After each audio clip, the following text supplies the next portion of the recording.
Hey friends, hope you're having a fantastic day. Girl, if you ain't, don't worry, join the club. We're all having a questionable morning today, but that doesn't matter because today we are going to take a deep dive into the pessimist king himself, Arthur Schopenhauer. If that's news for you, by all means, pause this video, get yourself a nice blanket, maybe some snacks to lighten the mood, girl, some Doritos, bring some for me, like I don't mind. Anyways, girl, all I gotta say is get comfortable because this is gonna be a real interesting video and I'm putting it real lightly. And if you did learn about this man, get comfortable too because girl to girl, you know you about to need it. Now, get your other work, put this video as background noise because I know you guys are procrastinating because girl, I do the same. And now let's get to learning about this mystery man, Arthur Schopenhauer.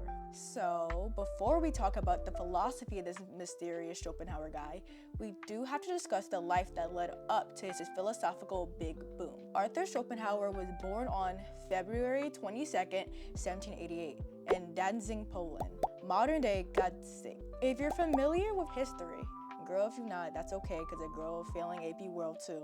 You'll know that the Prussian War was raging during this time. His father, Hendrik Flores Schopenhauer, a man deeply influenced by Enlightenment ideals and Republican values, quickly fled Danzig when Arthur was only 5 years old. The reason being Prussia began annexing the country. Arthur's family relocated to Hamburg, Germany, a move that, while necessary, marked the beginning of financial troubles that would sow the seeds of lifelong homelessness and loneliness for young Arthur, who often felt abandoned by the world. 4 years later, after the birth of his sister Adeline, Hendrik took Arthur and left their increasingly chaotic household behind to settle in France. Unlike many other German philosophers at that time, Arthur came from a merchant class, a fact reflected in his name, which has the same spelling in German, French, and English, an intentional choice by Hendrik, who hoped to pass down the family's international trade business to his son. From a young age, Hendrik ensured that Arthur was prepared for this path, traveling extensively with him to cultivate his global awareness. At just 9 years old,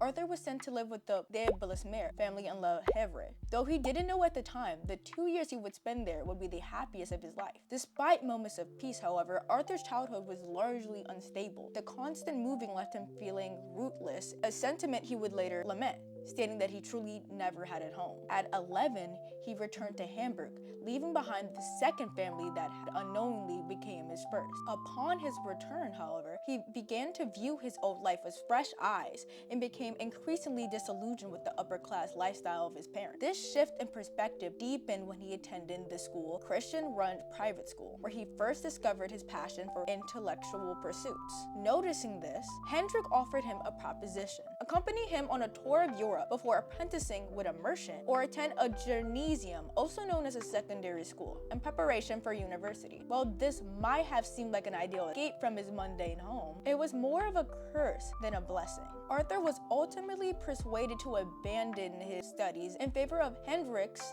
dream. Before embarking on his European tour, Arthur spent 3 miserable months at a strict Anglican boarding school in Wimbledon at the age of 15. Well, wait, I am struggling at my age while I'm out here doing a little philosophy video.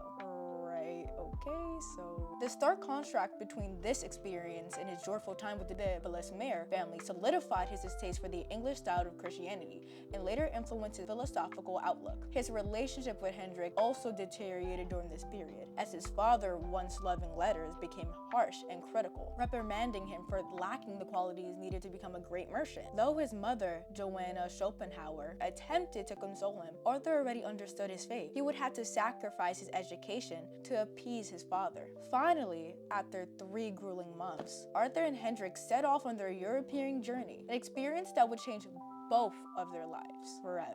Witnessing the immense suffering of the poor and the sick radicalized Arthur's views and laid the foundation of his later philosophical worldview. Upon returning, he kept his promise to his father and began an apprenticeship with a merchant in Danzig, while Hendrik returned to Hamburg. This would be the last time they ever saw each other. On the surface, Hendrik appeared to be a perfect merchant, but behind closed doors, he battled with severe mental illnesses, struggling with anxiety and depression, burdens that would later be passed down to Arthur himself. These struggles ultimately led to Hendrik's presumed suicide. On April 20th, 1805, he was found floating face down in the canal. Arthur was only 17 when he learned of his father's death, just a month after their last meeting. With Hendrik gone, the Schopenhauer family received a large inheritance, especially after Joanna, Arthur's mother, sold the family business. However, Arthur and his mother's relationship was already strained. As a young woman, Joanna pursued education, but she was bullied for her intelligence and her literary ambitions. Internalizing this shame, she sought security in marriage to the wealthy Hendrik, a partnership that was more contractual than romantic. Arthur resented her, believing that her lack of love for her father contributed to his demise. After Hendrik's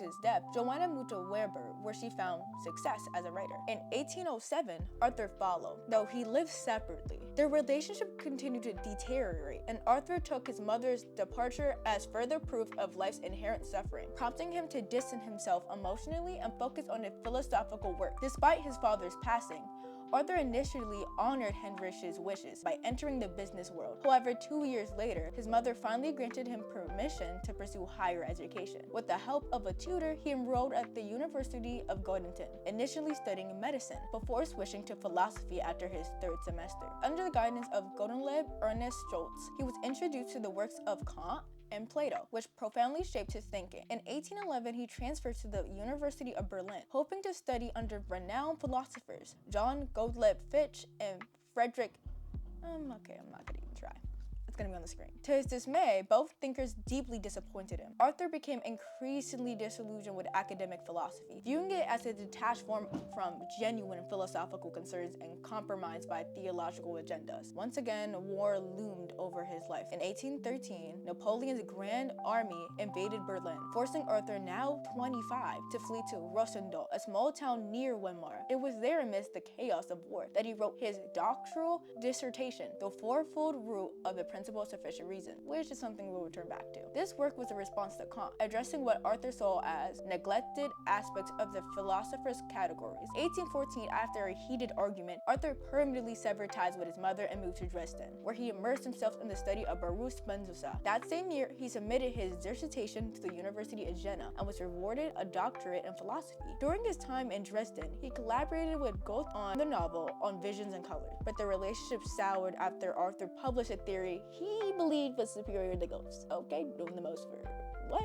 Anyways, determined to complete his philosophical system, Arthur combined Kant's transcendental idealism with his own insights, culminating in his magnum opus, The World as Will and Representation. Published in 1818, true to form, the book made little impact. A year later, he was granted the opportunity to lecture at the University of Berlin, deliberately scheduling the classes at the same time as Hegel in an attempt to challenge his rival's dominance. Fortunately for Arthur, Hegel's popularity ensured that only a handful of students attended his lectures. This failure only deepened his disdain for academic philosophy. Over the next decade, Arthur drifted between cities, struggling financially and emotionally. He attempted to work as a translator, but again, girl, when are you going to learn? Nobody cares literally about what you're doing. Again, he was met with indifference, like, are we surprised?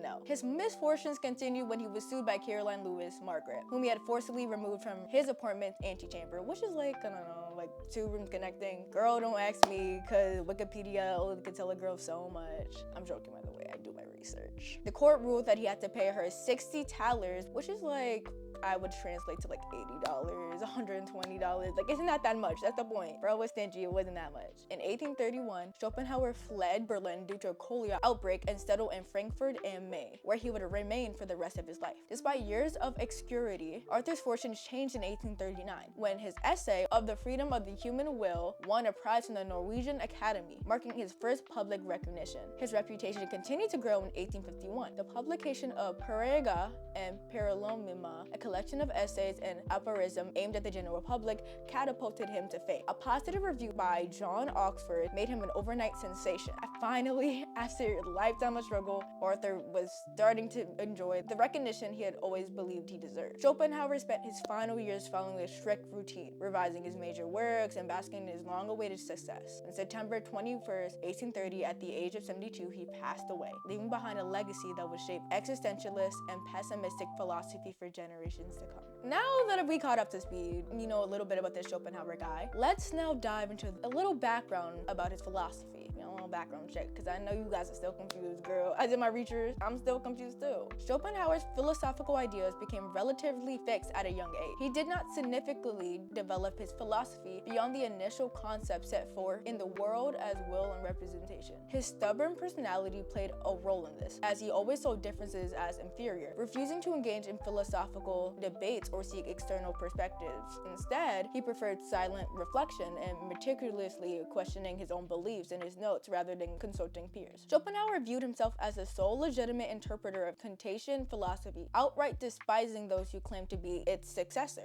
While his philosophical grounding was rooted in Western thought, particularly in the works of Plato and Kant, he was also deeply influenced by Eastern philosophy. Among the first Western philosophers to integrate Eastern and Western ideas into a unified system, he drew heavily from the Upanishads, Buddhism, and Hinduism. These traditions, with their inherent pessimism, resulted with his worldview far more than Christianity, which, despite its emphasis on original sin and death, still offered some form of salvation. The second edition of The World as Will and Representation, completed in 1850s, further refined his concept of the world as will, solidifying his legacy as a philosopher of profound and unrelenting pessimism. Blah, blah, blah. Now with that out the way, let's dive into the good stuff, starting with his metaphysics and his epistemology. Schopenhauer's entire approach to understanding reality is built on ideas first developed by Kant in The Critique of Pure Reason. Kant wanted to figure out what conditions made experience possible, essentially how our minds shape the way we see the world. While Schopenhauer criticized some aspects of Kant's approach, he agreed with Kant's core idea that philosophy should focus on understanding how we experience things rather than trying to describe some ultimate reality beyond human experience. Both Kant and Schopenhauer believe that there's a difference between things as they are, which Kant called noumena, and things as we experience, which he called phenomena. In other words, the world we see, hear, and interact with is shaped by our minds. Our perception doesn't show reality exactly as it is, but rather as it appears to be to us, based on how our brains process information. Based on this idea, both philosophers argue that concepts like time, space, and cause and effect aren't actual features of the outside world. Instead, they are ways our minds organize what we experience. Schopenhauer took Kant's idea and simplified it. He argued that everything we know or think about follows the principle of sufficient reason, PSR. And quick side note, I'm gonna call this principle PSR for the rest of the video because I'm way too lazy to actually spend time and say the whole word. Like it's not more than 5 seconds, right? And there's no back talk, right? The PSR is a simple but powerful idea. Everything happens for a reason. Nothing exists or occurs without an explanation. Schopenhauer used this principle to build up his argument in his dissertation, The Fourfold Root of the Principle of Sufficient Reason. Told you we were gonna bring it up. Told you we're gonna bring up past information. Like I didn't do my research.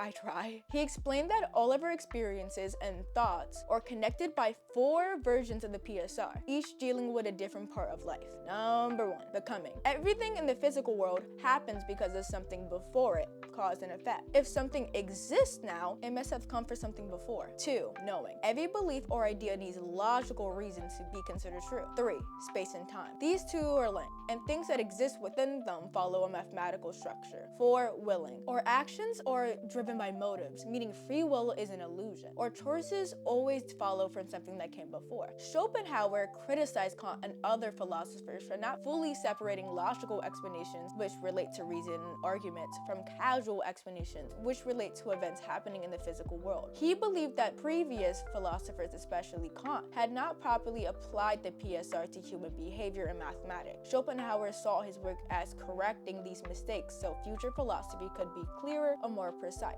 One of the biggest differences between Schopenhauer and Kant is how they viewed understanding. Kant thought of understanding as something abstract and conceptual, something that involves higher level of thinking. Schopenhauer disagreed. He argued that understanding is actually a basic ability, something both humans and animals have. This is part of why Schopenhauer rejected Kant's idea of free will. Kant believed humans had a kind of freedom beyond the physical world, but Schopenhauer argued that our actions are completely determined by motives, meaning we don't actually have as much control as we think we do. Schopenhauer also expanded on his ideas by explaining that some things exist outside the PSR, things that our minds simply can't explain. Science can tell us how things happen, cause and effect again, but it can't explain why the universe works the way it does at its core. We can observe events, but we can't access the ultimate reason behind them. Schopenhauer called these unknown forces occult qualities. Not in a spooky like little Halloween, not in that kind of way. Just in the sense that they're hidden from us. To figure out what these hidden forces might be, Schopenhauer looked at how we can experience our own body. He said we could experience ourselves in two ways. One, from the outside. Our bodies exist in space and time, just like any other object. Two, from the inside. We feel our own movements and intentions directly when we decide to do something, like lifting an arm. This second way of experiencing ourselves, or internal feelings of willing something to happen, gave Schopenhauer his big insight. He concluded that this inner force we feel inside ourselves is actually the same force that drives everything in the universe. He called this force the will. Are we understanding where he got the name of his magnus opus from? Batty wasn't that creative, if you could tell. This was a major breakthrough because it solved the problem Kant left open. Kant said we can never know the thing in itself, the true nature of reality beyond human experience. Schopenhauer, however, argued that the thing in itself is the will, the same force we feel inside ourselves when we act. But here's the twist. Even though the will is what drives everything, it's not some logical, rational force. It's not like a mind with a plan. Instead, Schopenhauer described it as a blind, restless energy that pushes everything forward without any specific purpose. This means that everything in nature, humans, animals, plants, and even non-living things like gravity are all different expressions of this will. Humans are the highest form of the will's expression because we are aware of our own desires and struggles. But at the same time, we are trapped by it. The will drives us to chase goals, seek pleasure, and avoid pain. Even when we get what we want, we just start wanting something else. This means life is full of endless striving with no final satisfaction. Schopenhauer called it the will because it's the closest thing we can experience that matches this hidden force. He rejected words like energy or force because they were too abstract. By reflecting on our own inner experience, our desires, actions, and struggles, we can get a glimpse of what this universal force is like. Schopenhauer summed up his philosophy by saying that behind everything we experience, there is a thing in itself, and that thing is the will. All the different objects and events in the world are just different expressions of this deeper, unstoppable force. Now, with all that completely complex info out the way, why don't we go into more complex info? Yeah, see what I did there? Great commentator. So next up, let's take a dive into the depths of Schopenhauer's ideas and aesthetics. Schopenhauer's ideas build on Kant's knowledge, but instead, Schopenhauer decides to make his arguments about the limits of human reason much clearer. He even quotes Sir William Jones to connect Kant's ideas with Indian philosophy, which is an important part of Schopenhauer's thinking. His goal was to bring together everyday reality, what we can observe, with a deeper hidden reality beyond what our senses can detect, something Kant also explored. In short, Schopenhauer believed there is a reality beyond what we can directly experience, but while we can't fully understand it, we can know that it exists. To explain this, he compared our experience of the world to Plato's famous allegory of the cave. Imagine people trapped in a cave only able to see shadows on a wall. They can guess when the shadows will appear, but they can never truly understand the fire creating them. Likewise, what we experience in life is only a reflection of a deeper reality that we can never fully grasp. Because of this, Schopenhauer argued that the laws of nature, the rules science follows, only apply to the world we experience, again called phenomena, not to reality itself. One of Schopenhauer's most important ideas is that space and time are simply tools our minds use to organize experience. They don't exist in reality itself. In other words, the ultimate force behind the world is not something spread out in space and time, but something unified and undivided. This force, which again, the will, expresses itself in everything from human actions to animal behavior, to plant growth, and even natural forces like gravity. But this raises a big question. If everything's ultimately just one force, why do we see so many things in the world? Schopenhauer's answer is that the will is objectified in different ways, creating a hierarchy of beings. At the lowest level, the will appears in basic natural forces like gravity and chemistry. At the highest level, it appears in human beings who are aware of their own thoughts and desires. This idea might sound familiar to evolution, but Schopenhauer actually rejected the idea that living things developed over time. He believed that the different levels of the will existed timelessly. If the world were evolving, it would mean time exists independently of human perception, which goes against Schopenhauer's belief that time and space only exist for the person experiencing them. To explain these different levels of the will, Schopenhauer borrowed from Plato's theory of ideas. Plato argued that beyond the physical world, there is a realm of perfect, unchanging concepts like absolute beauty, justice, and goodness. Everything in the physical world is just an imperfect copy of these ideas, which can only be understood through deep reasoning, not just through the senses. Schopenhauer identified his objectification of the will with Plato's ideas because they share key qualities. Both exist outside of space and time, both serve as blueprints for individual things, and both are more real than the physical objects we see. However, even though nature hints at these higher truths, we can't understand them by observing the world around us. This is where the PSR comes back in. The PSR structures all of our experiences. It allows us to understand cause and effect, logic, and the relationship between objects in space and time. Because everything we experience is shaped by the PSR, it seems like we should never be able to access these higher ideas at all. However, Schopenhauer argued that there is only one way to break free from the PSR, which is aesthetic experience, or in simpler terms, the deep appreciation of art and beauty. Most of the time, we look at the world in a practical way. We see objects in terms of how they relate to us, how they serve our needs, fit into our logic, or follow cause and effect. But in aesthetic contemplation, we stop thinking about objects in relation to ourselves and instead experience them for their own sake. This is what allows us to get a glimpse of the pure platonic ideas behind objects. However, not everyone can achieve this. Schopenhauer believed that only geniuses, people with extraordinary intellects, can consistently experience the world this way. He argued that the human mind is designed to serve the will, meaning our thoughts and our reasoning normally exist just to help us survive and fulfill our desires. Meaning our thoughts and reasoning normally exist just to help us survive and fulfill our desires. Most people are completely controlled by their will, unable to detach from it, but certain individuals by nature are born with usually powerful intellect that allows them to break free.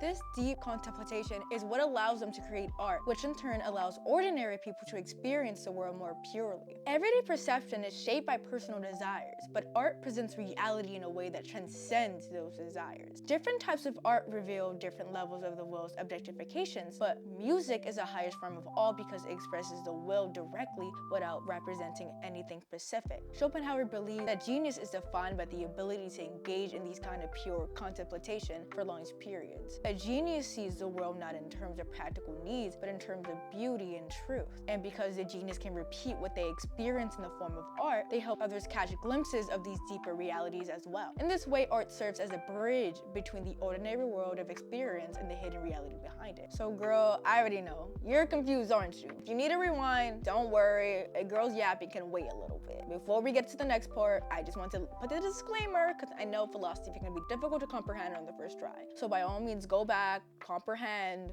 or just keep the video going if you don't really care because girl, I don't even know what I'm saying half the time. Let's now take a deeper dive into the human will, the agency, and the freedom we contain, or rather, the lack of it. Schopenhauer's philosophy of human action explains what makes an intentional action different from other natural movements of the body. He argues that every act of will is a physical movement, but not every physical movement is an act of will. To count as an intentional action, two conditions must be met. The movement must be caused by a motive, and two, the person must be aware of the movement as it happens. From a psychological perspective, motives arise through our ability to think and be aware of things. They cause mental events, which then can lead to physical action. However, desires and emotions themselves are not motives. They're simply expressions of the will. Motives come from being aware of something, whether it's an abstract thought, like imagining an object, or a direct perception, like seeing an object. In this way, Schopenhauer presents a cause and effect view of actions, mental events, and causes and events. From a biological perspective, Schopenhauer argues that motives affect the brain, which then triggers neural activity, eventually leading to a physical movement. He sees that psychological and biological explanations as two sides of the same coin. In other words, the mind and the body are not separate, but rather two different ways of looking at the same thing. He does not believe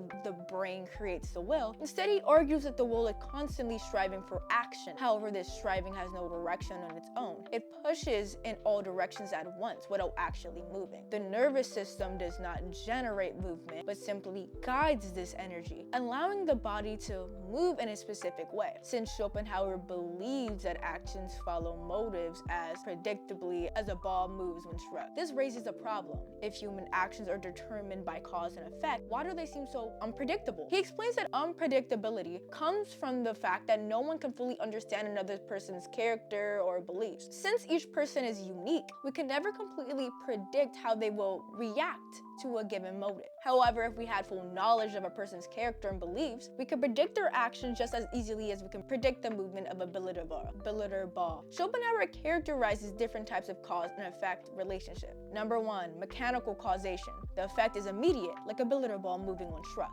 2, stimuli-based causation. The effect is not immediate, and the cause does not always resemble the effect. For example, the sun does not move, yet it causes the planet to grow towards it. And the last one, motive-based causation. The cause is neither immediate nor physically connected to the effect. For example, the memory of an important leader can inspire an entire army to go to war. Even though human actions are always determined by causes, people still feel as though they are choosing freely. Schopenhauer explains this by distinguishing between two axes of a person's nature. Empirical character, this is how a person appears in the world, shaped by space-time and cause and effect. And intelligible character, this is a person's true essence, what exists beyond space and time and cannot be fully understood. While Schopenhauer completely rejects the idea of free will in a decision-making way, he argues that we do have a kind of freedom in our essence, or intelligible character. Since this deeper character defines who we are, it explains why we are held responsible for their actions. Even though someone couldn't have acted differently in a given situation, their action reflects who they truly are. This is why we assign